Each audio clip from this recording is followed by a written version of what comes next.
of COVID deaths in the UK passes another milestone. 150,000 people have now died since the start of the pandemic.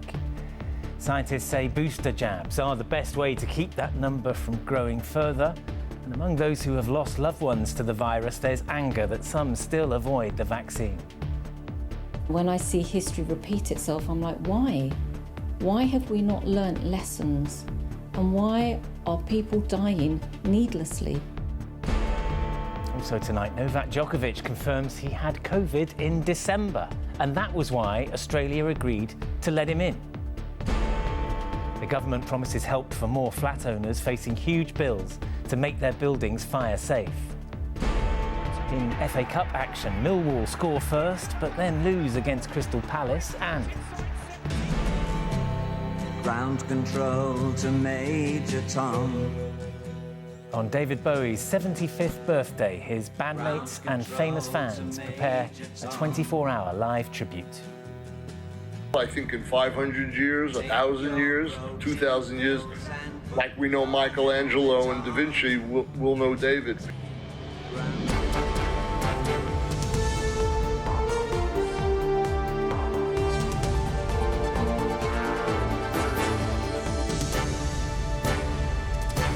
This is ITV News with Geraint, Vincent.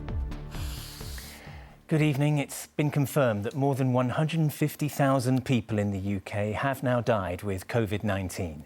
The latest figures show that a further 313 people died within 28 days of testing positive, bringing the total to 150,057.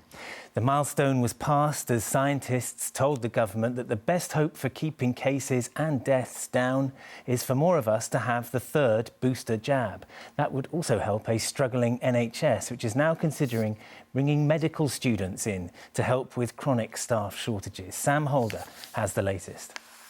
150,000 people, 150,000 lives.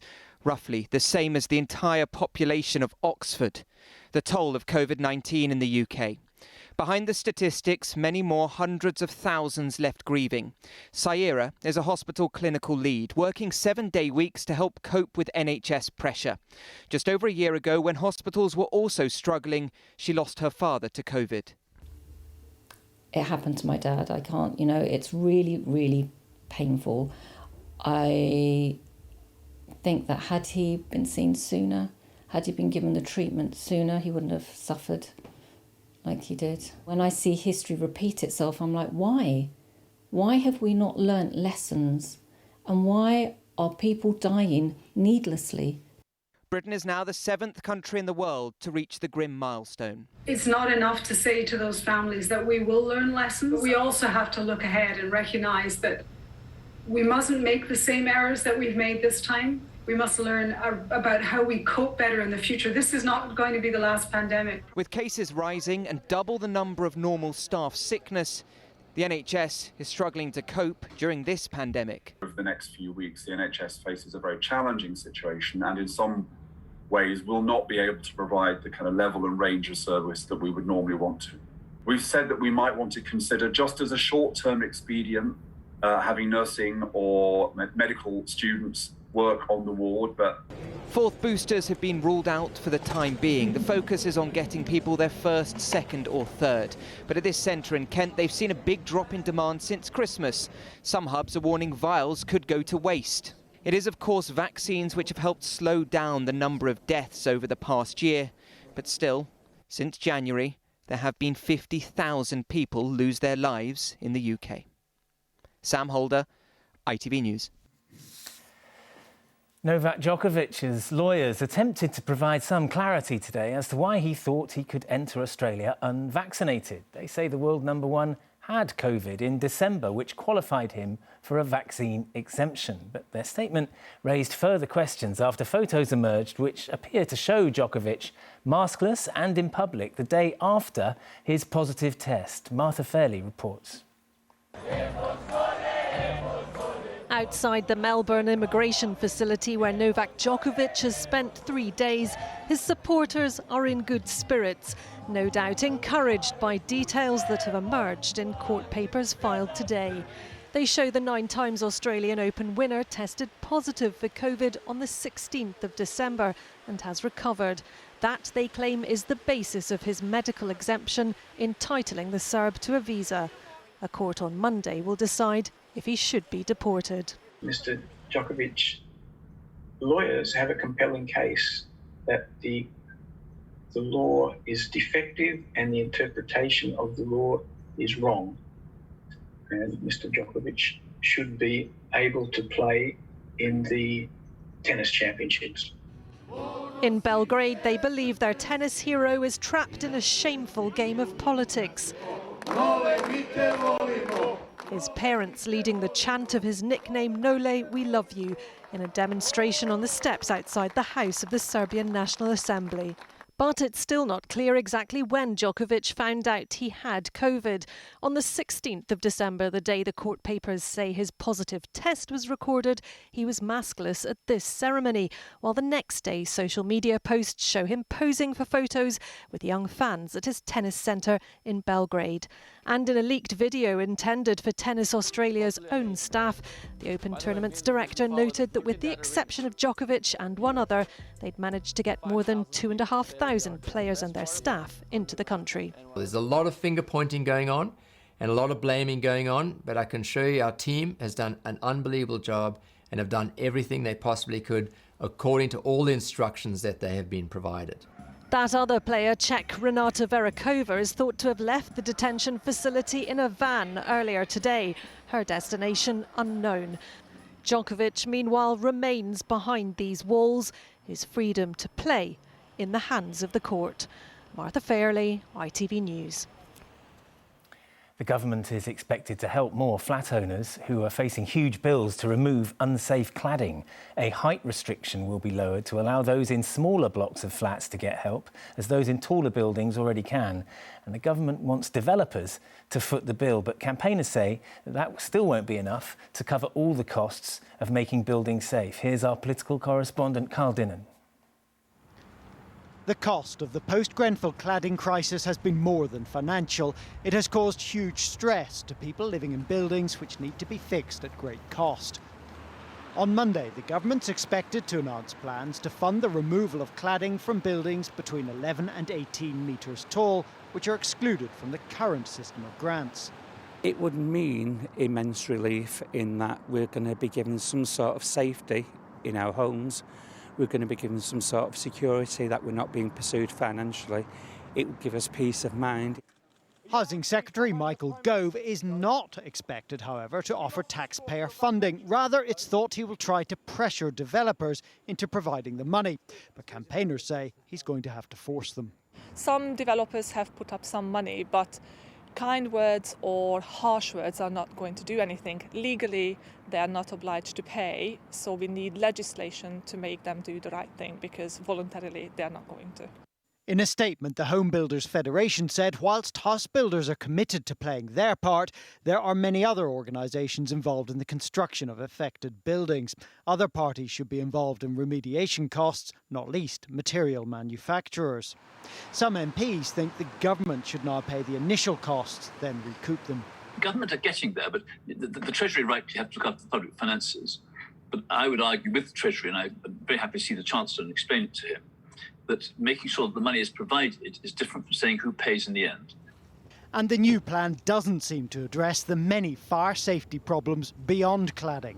Does this mean a single extra penny to deal with measures beyond cladding? Because the building safety crisis isn't just about cladding, of course.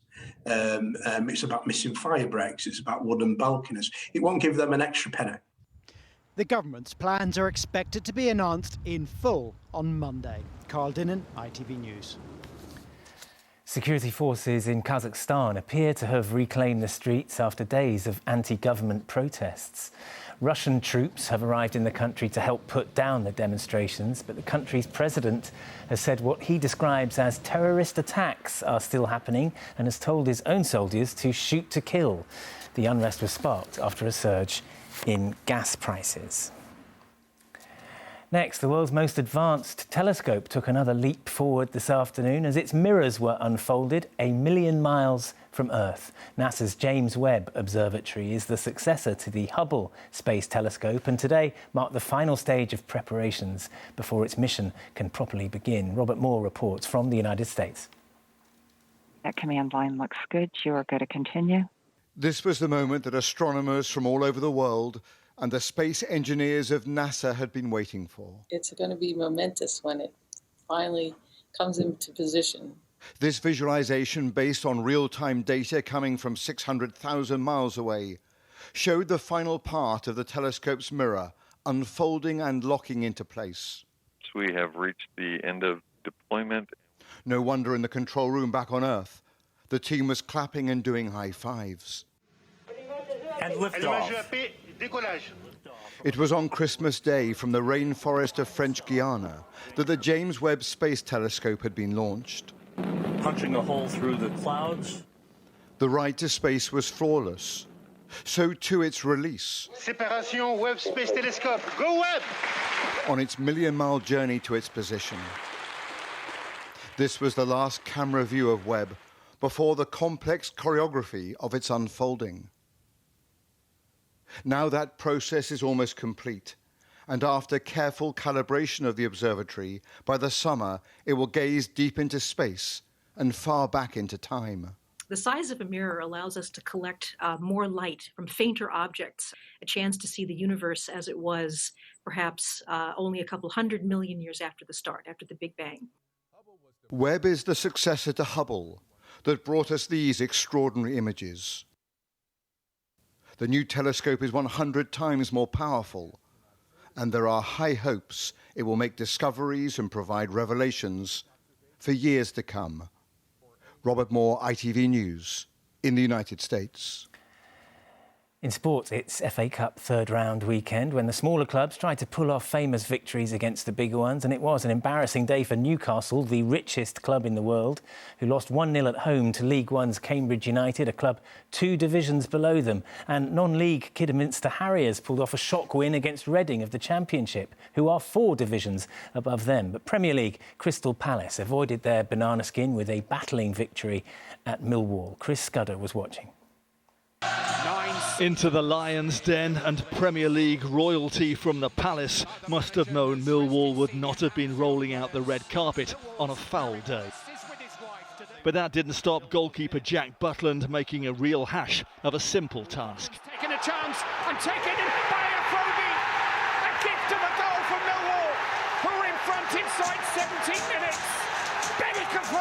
Palace were being knocked out of their stride by the team from a division below. Late by Malone. But after half-time it all turned round, and a game-changing display from rising star Michael Olise. That's fabulous. Michael Olise, all his own work. Superb finish. And the same player wasn't done with tormenting Millwall, setting up the winning goal. Cross, Mateta, 2-1 Palace. They've been on top from the first whistle of the second half. Not pretty, but Patrick Vieira and Palace are through to round 4. Chris Scudder, ITV News.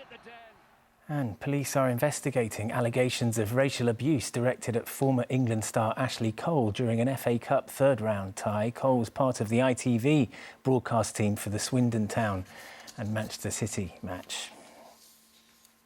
England still have a chance to save the 4th Ashes Test in Sydney, but it's a slim one. After another dominant batting performance from Australia, the tourists will have to bat all day tomorrow to draw or score an even more unlikely 358 runs to win. Australia's hopes of a 5-0 series whitewash, meanwhile, are very much alive. Vincent McAviney reports. One of England's better days of a troubled Ashes series. The bowling and catching second time around kept the Aussies in check. Australia's first innings lead of 122 looked decisive, but the pace of Mark Wood and spin of Jack Leach gave England just a little hope on day 4. When Steve Smith was bowled by Leach, Australia were 86 for 4. It's gone straight through Smith. Smith goes for. But any hope England might have had of bowling themselves into a match-winning position disappeared when Usman Khawaja could not be shifted. For the second time in the match, he reached 3 figures, a century in both innings. When Leach took his 4th wicket, Australia knew they already had enough runs in the bank and declared on 265 for 6. That left England the unlikely target of 388 to win, and for once the opening pair of Crawley and Hamid survived through to the close of play. 30 without loss. The task now is simple: defy the Australian attack for the final day to save the game and salvage some pride. Vincent McAviney, ITV News. Finally, today marks the birthday of the musician and cultural icon David Bowie, who died of cancer in 2016. He would have been 75 today, and to mark the occasion, his longest-serving band member has organised a 24-hour live-streamed tribute that will feature many of Bowie's most famous fans. Helen Keenan reports.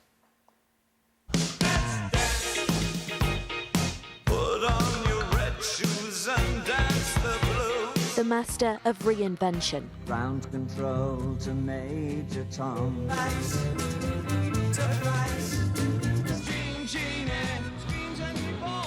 A superstar who was so much more than just looking spectacular. The musical genius that was David Bowie, remembered today on what would have been his 75th birthday. Is there life on Mars? Celebrated with a live-stream tribute featuring some of Bowie's most famous fans, including Noel Gallagher and Duran Duran, and organised by his longest-serving band member. What do you think that says about David Bowie's legacy? I think it makes him historically the most influential artist probably of all time. That sounds crazy, but it's how I feel. I think in 500 years, 1,000 years, 2,000 years, like we know Michelangelo and Da Vinci, we'll know David. He's already immortalised in London's Madame Tussauds. To mark his birthday, they've released never-before-seen images from his 1983 sitting with their artists, and confirm they will use those same measurements to make a new waxwork of his likeness to also go on display. A star on stage and on screen, acting in around 20 films, perhaps his most memorable, Labyrinth. You remind me of the Babe. Babe with the power. Power of voodoo. You do. Tonight's concert will also mark its 35th anniversary. David Bowie may have been gone for 6 years, but his influence on today's musicians clearly still lives on. Helen Keenan, ITV News. And that's it. I'm back with the late news just after 10. Until then, good evening.